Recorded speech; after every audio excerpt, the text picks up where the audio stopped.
It's the summer of 1348, and London is alive with energy, unaware that within months, half of its population will be wiped out by the Black Death.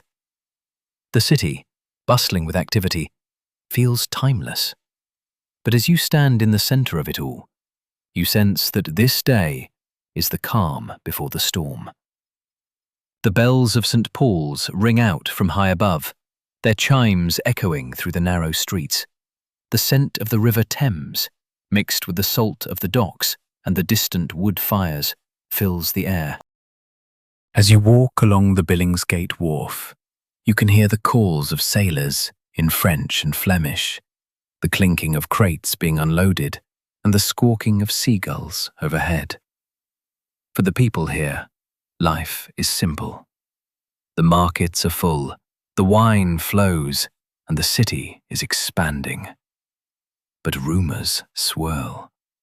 Whispers of a deadly sickness sweeping through France and Italy, a plague unlike any seen before, reach the ears of the people. Yet, like all such rumours, they are dismissed as gossip from far-off lands. Today, London feels eternal, untouched by the unseen terror that waits just beyond its walls. Stop 1. Billingsgate Wharf. Early morning. The docks at Billingsgate are already busy, and the day has just begun. Sailors from across Europe unload cargo, wine from France, wool for the Italian merchants, and fish from the North Sea. The ships bob in the water, their sails furled, ready to return to foreign ports. It's a scene of industry, of wealth flowing in and out of the city, fueling its growth. The air smells of fish guts, sea salt, and fresh bread. Every step you take on the wharf brings you closer to the heart of London's economy. The sounds of men shouting, hammers striking, and crates being thrown onto carts make it feel like a world of movement. This is where the city makes its. A labourer, his face weathered by years of hard work, stops to buy his breakfast, coarse bread and a small ale for a halfpenny. He can't afford much more, but it's enough to fill his stomach. For the majority of London's population, life revolves around survival. Wages are low, prices for food are rising, but there is still hope. Hope that the future will be better. But the talk around the docks is unsettling. A ship from Calais has just docked, and the sailors aboard speak of a sickness sweeping through France. Bodies are piling up in the streets. Men, women, children, stricken with a fever so intense that by sunset they are dead. Black marks appear on their skin. Their bodies turn cold and stiff in a matter of hours. The labourers shrug it off. Sailors always have stories. It's not the first time they've heard of plague, after all. The city has survived many disasters, from wars to fires. Why would this be any different? Stop 2. Cheapside Market, mid-morning. As you move inland, the streets become even more crowded. Cheapside, the heart of London's commerce, is packed with vendors hawking their goods. Timber stalls are lined up on both sides of the street, each with its own sign: painted boots for the cobbler, loaves of bread for the baker. The smells are intoxicating. Freshly baked bread, cured meats, and the faintest hint of spices. But there is a sense of tension in the air. The prices of everything are rising. Bread, meat, even salt. The 100 Years' War is taking a toll on England's economy, and the bad harvests have made everything more expensive. The merchant's wife argues with the flour seller over the price of a sack of grain. It's a fight she cannot win. She pays the price, and the transaction is done. Behind the stalls, constables are busy. They drag a thief through the crowd, his hands and feet bound. The thief has stolen bread, enough to feed a family for a week. By noon, he will be locked in the stocks. His head and hands will be exposed for all to see. It's public justice, swift and brutal. The crowd watches, some with pity, others with indifference. A town crier rings his bell, announcing new taxes. The crowd murmurs in frustration, but doesn't riot. Not yet. It's clear that life is becoming more difficult, but the people of London still hold on to the belief that things will improve. The bells of St. Paul's ring again, and you know it's time to move on. Stop 3. A merchant's house near St. Paul's. Midday. This is a different part of London. The houses here are larger, made of stone on the ground floor, with timber above. Some even have glass windows, an extravagance for most, a sign of wealth for others. It's a different world from the overcrowded streets of the docks or the market. Inside the wool merchant's home, the family sits down to their midday meal: roasted pork, white bread, and wine from Gascony. The servant brings the dishes in one by one.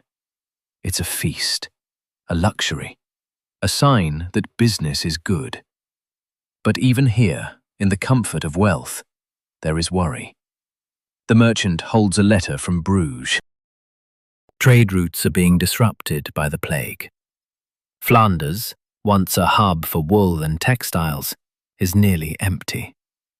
Villages are being abandoned as people die from sickness.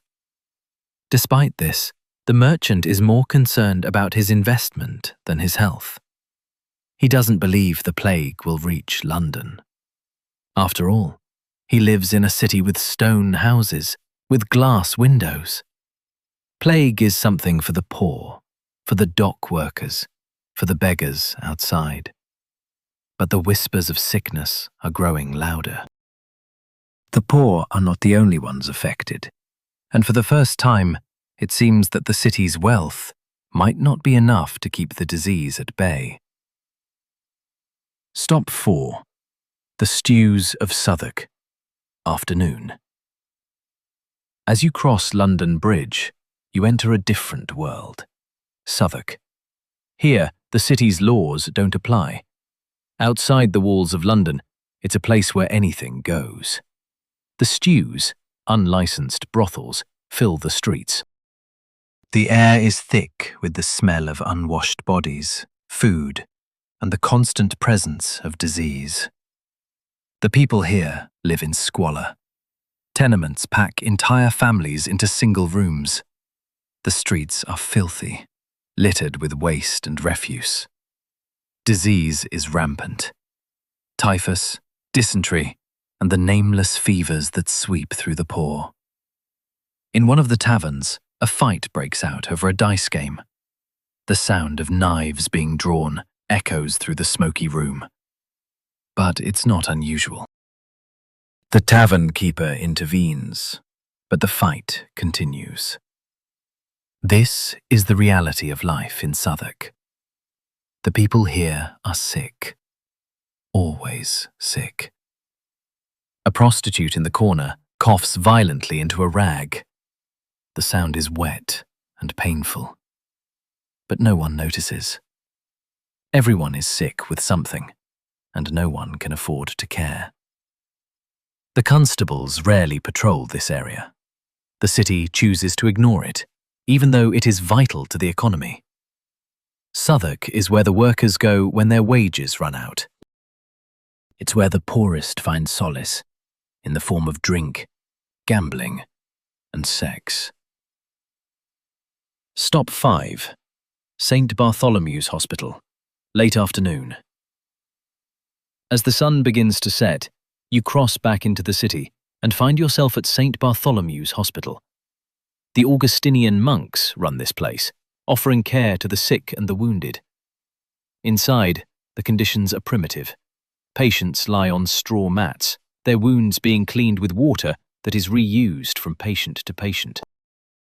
No one understands the concept of contagion.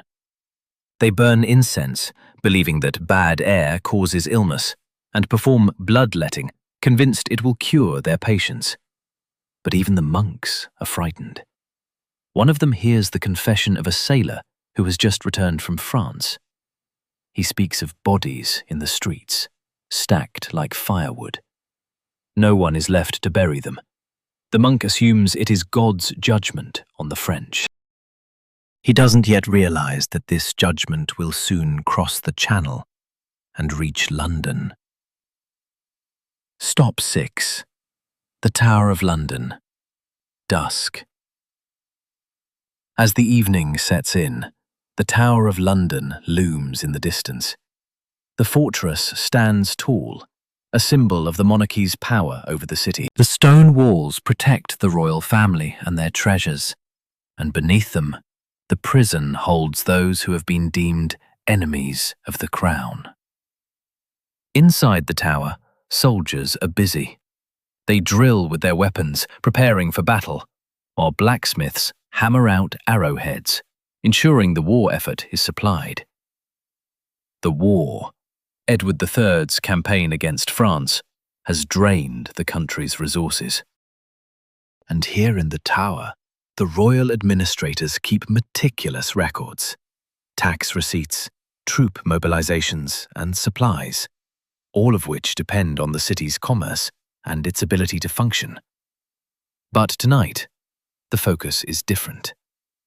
A messenger arrives from Dover, his horse covered in foam.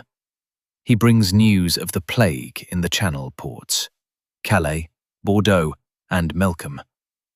The officials inside the tower debate. Should they close the ports? London's economy relies on trade, and closing the docks would starve the city. Merchants are already angry, their businesses threatened by the very thought of port closures. But the disease is spreading. They wait, helpless, hoping that the rumours are exaggerated, that the sickness will somehow avoid the capital. They are wrong. The tower's bells ring out, signalling the curfew. As night falls, the streets of London empty, and a quiet tension hangs in the air. Stop 7. The streets after dark. Night. The city is dark now. London's streets are shadowed under the night sky, with only the occasional flicker of a torch or the dim light of a candle in a window. The curfew has fallen, and most of the population is indoors, huddled around fires, trying to stay warm in the chill of the evening air. The watchmen patrol the streets, lanterns in hand, calling out the hours as they go. The city is on edge. The looming threat of the plague, combined with the nightly risk of fire and crime, makes everyone uneasy. People lock their doors early, and chamber pots are left in the streets to be emptied at dawn. There's a sense of normalcy in this. London's residents have grown accustomed to the dangers of the night.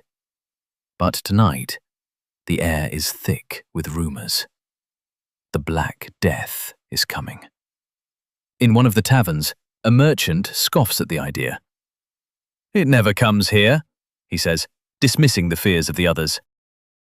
A priest counters, speaking of God's will and the inevitability of the plague. But the argument is hollow. As the night grows colder, the conversations drift away, and the flickering candlelight dies out one by one. The streets are left in darkness, the only sound the flow of the Thames beneath London Bridge, indifferent to the suffering that is about to descend. The plague arrives. No one knows it yet, but within 4 months, the first cases of the Black Death will arrive in London. The people who are alive today, breathing the same air, drinking from the same wells, will soon be scattered like dust, victims of a disease unlike anything the world has ever seen. The first deaths will be dismissed as simple fever. No one understands the true nature of the disease.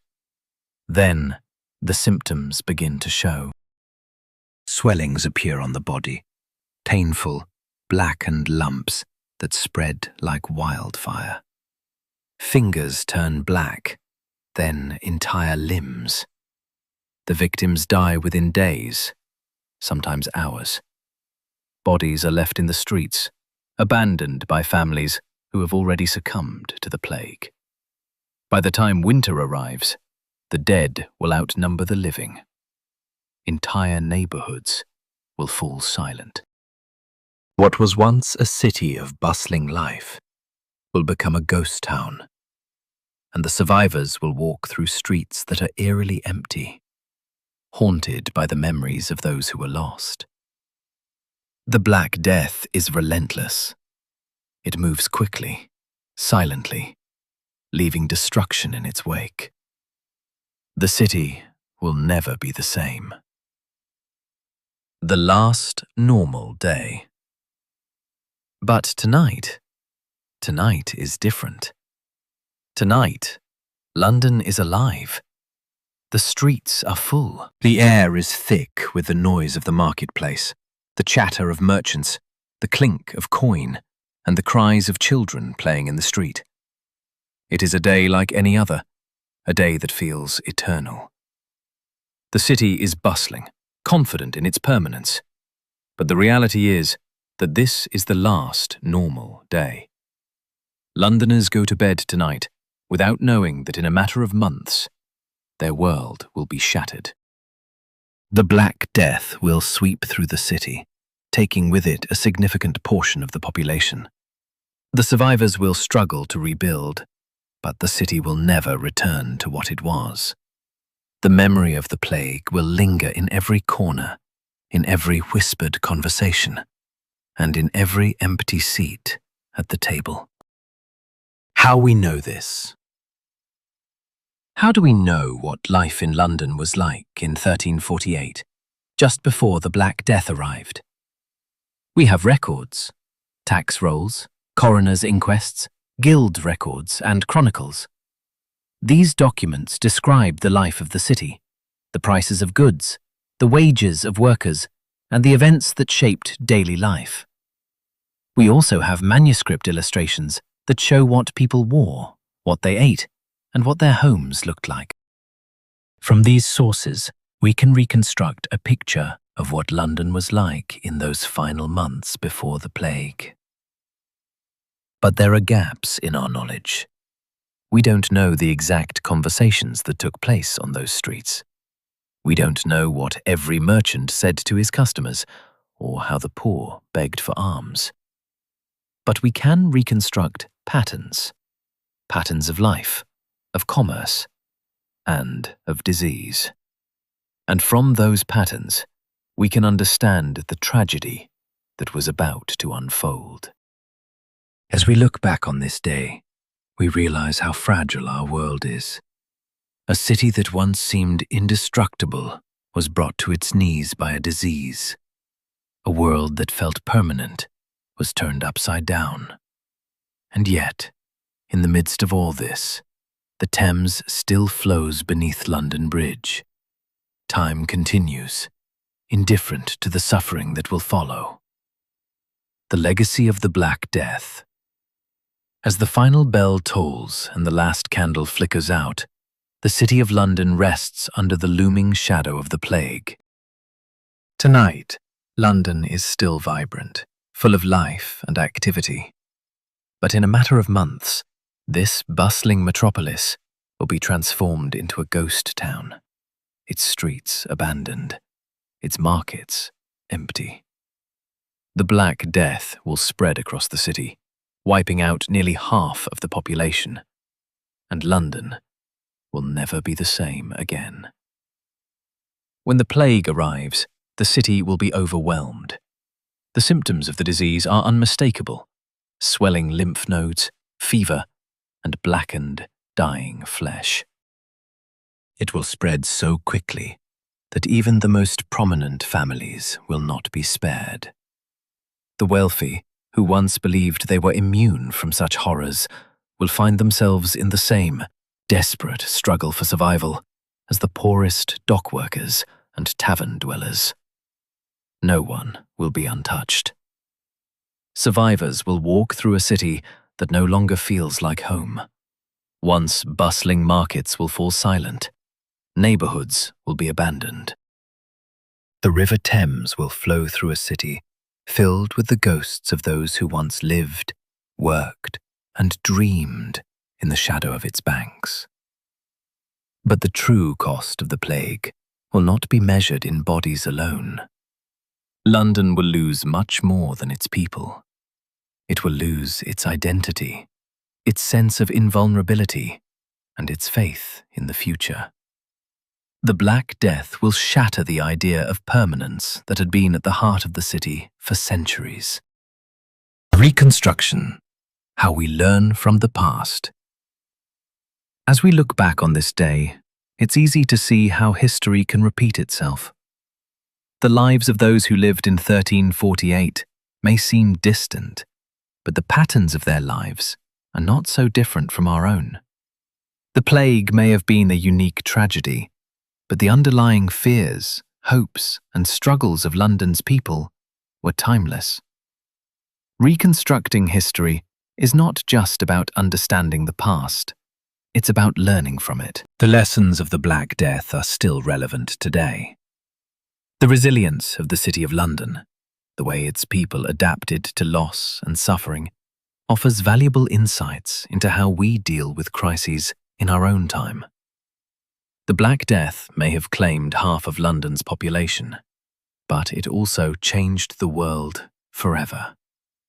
It ended the medieval period and ushered in the Renaissance. It altered the course of history, paving the way for new ideas, new technologies, and a new understanding of the world. The survivors of the plague, though scarred by the experience, rebuilt their lives and began to shape the modern world in ways they could not have imagined. As we face our own challenges, whether pandemics, wars, or the everyday struggles of life, we can draw strength from the resilience of the people who lived in London during the Black Death. Their story is our story. It's a story of survival, of loss, and of the unshakable belief that even in the darkest times, life goes on. Conclusion: the end of the last normal day. As the final remnants of daylight fade and the bells of St. Paul's fall silent, you reflect on what you've just experienced. The London of 1348 is alive with life, yet teetering on the brink of disaster. You can almost hear the distant echoes of the people who lived through it all. The labourers on the docks, the merchants in their stone houses, the priests in their quiet chapels, and the beggars on the streets, all unaware that their world will soon be irrevocably changed. The Black Death is coming. But tonight, London is still the city it has always been. Vibrant, noisy, and full of life.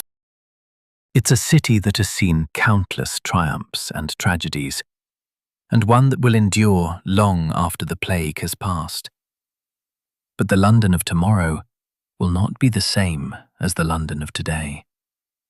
The people who remain will rebuild, but the scars of the Black Death will linger for generations.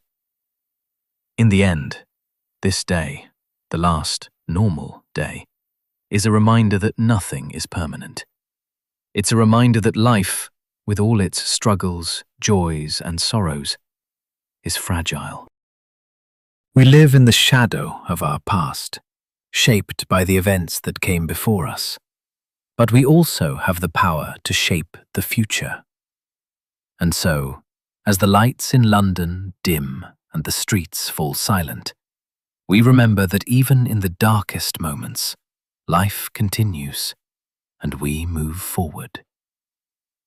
This was London in 1348, and this was the last normal day before everything changed. Closing thoughts: a city's story.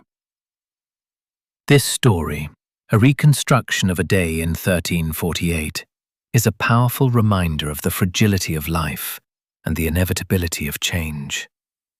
We cannot predict what tomorrow will bring, but we can learn from the past. The City of London, with all its complexity and contradictions, remains a symbol of resilience in the face of adversity. History is not just a series of events. It is the story of people, of lives lived and lost. The people of London in 1348 may have been caught off guard by the coming plague, but they left behind a legacy that endures. Their story is our story. It is the story of survival, adaptation, and the ability to move forward, no matter how dark the road may seem. And so, as we look back on this last normal day, we carry the lessons of the past with us. We too are part of a story that is unfolding. Like the people of London, we will face challenges, but we will also find strength in our shared humanity. The Black Death may have changed the course of history, but it did not stop it. And neither will we.